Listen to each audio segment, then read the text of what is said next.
Bonjour à tous et bienvenue sur ma chaîne. Je m'appelle Jean Dupont et je suis passionné par les voitures depuis toujours. Sans beaucoup de raisonnement, passons au sujet de la vidéo. Article sur le chip tuning, but, objectif, processus, coût, résultat.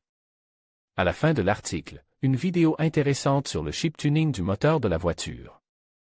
Article sur le chip tuning, but, objectif, processus, coût, résultat.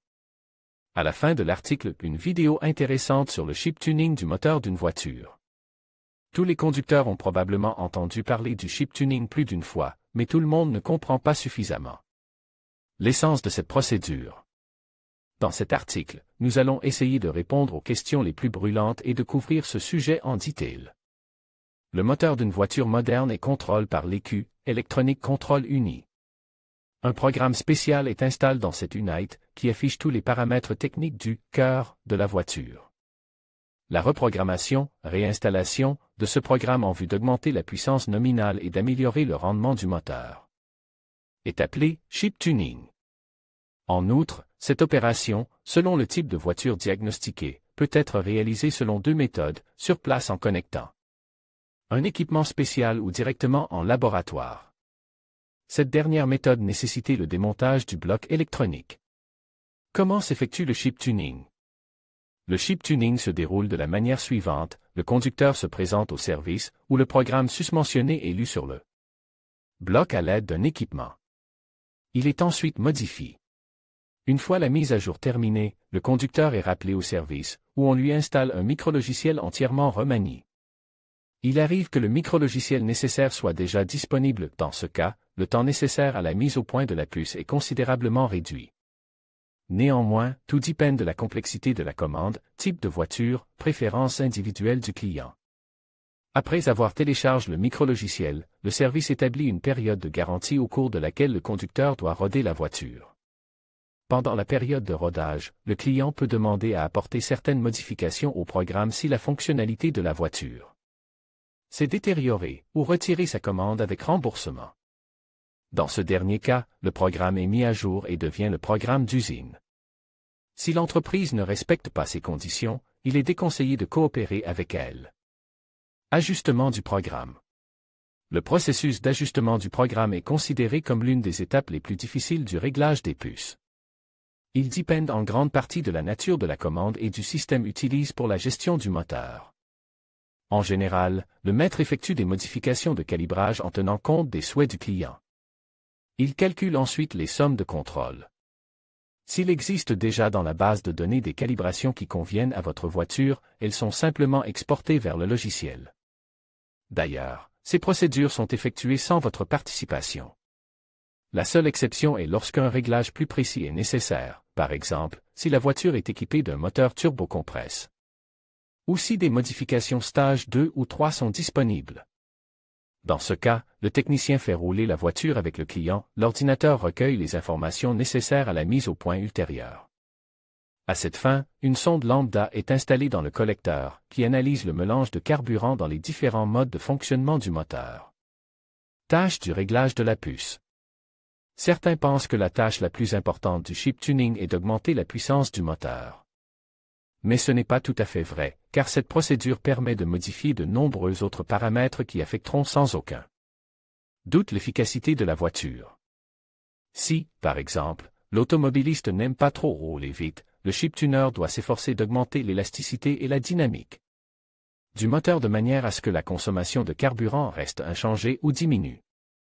Un automobiliste peut également être intéressé par une réduction de la consommation de carburant, par exemple. Il n'est pas rare non plus qu'un client souhaite conserver le programme d'usine tout en modifiant la configuration du véhicule en supprimant le filtre à particules, le convertisseur catalytique ou la vanne EGR dans le micrologiciel. L'utilisation du chip tuning répond à plusieurs objectifs. Examinons les plus courants. Le réglage de la puce peut augmenter ou réduire la consommation de carburant, tout dépend de la tâche à accomplir. Si, par exemple, vous ajustez légèrement la dynamique, vous pouvez obtenir non pas une surconsommation, mais au contraire une réduction de la consommation de carburant. Si vous optimisez les performances du moteur tout en équilibrant les caractéristiques de base du microprogramme, la mobilité de la voiture peut s'améliorer considérablement, tandis que la consommation de carburant peut rester inchangée ou diminuer. Caractéristiques du moteur de la voiture après le travail effectué en moyenne, le gain de puissance des moteurs à essence est d'environ 5 à 7%. Pourquoi le constructeur automobile ne modifie-t-il pas le microprogramme pour augmenter la puissance avant que la voiture ne quitte la chaîne de montage? Le fait est que pour les constructeurs automobiles européens, la puissance n'est pas considérée comme un paramètre important, et les moteurs sont rarement soumis à une augmentation de puissance. Il y a de nombreuses raisons à cela, la politique fiscale de certains pays européens, les normes environnementales introduites, et bien d'autres encore. Aujourd'hui, les paramètres environnementaux d'une voiture occupent la première place parmi d'autres caractéristiques.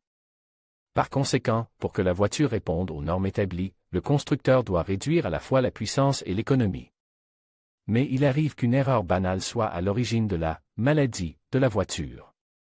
La tâche d'un préparateur de puces consiste alors à trouver une possibilité de corriger la puissance et d'utiliser les ressources que le constructeur a sacrifiées au nom des normes écologiques. Et qu'en est-il de la garantie d'usine? L'automobiliste la perdra-t-il en cas de réglage de la puce? La réponse est sans ambiguïté, oui.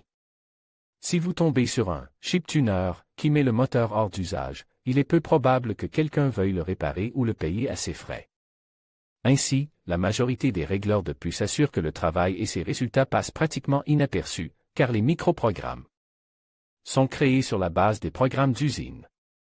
Toutefois, le fabricant constatera immédiatement que le programme a été modifié et supprimera nécessairement la garantie. Coût du chip tuning. Ici, tout dépendra de la personne qui effectuera le réglage de la puce.